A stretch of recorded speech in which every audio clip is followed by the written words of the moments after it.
স্বামীজি বলছেন, বিদ্যা শিক্ষা কাকে বলি? বই পড়া? না।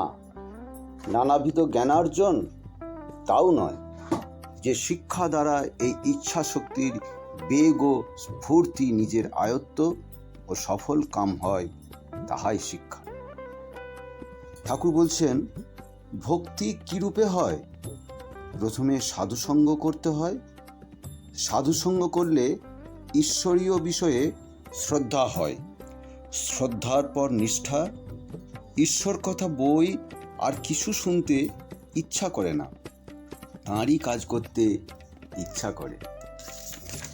মা বলছেন, আমি সত্যিকারের মা, গুরুপত্নী নয়, পাতানো মা নয়, কথার কথা মা নয়, সত্য জননী।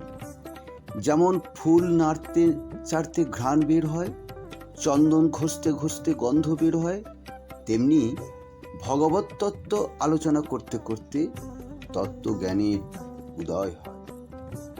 ঠাকুর বলছেন, তেল হাতে মেখে তবে কাঁঠাল ভাঙতে হয়, তা না হলে হাতে আঠা জড়িয়ে যায়।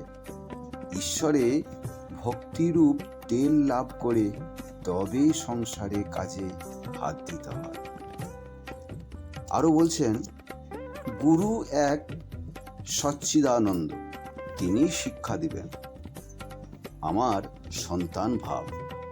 মানুষ গুরু মেলে লাখ লাখ, সকলেই গুরু হতে যায়, শিষ্য কে হতে যায়?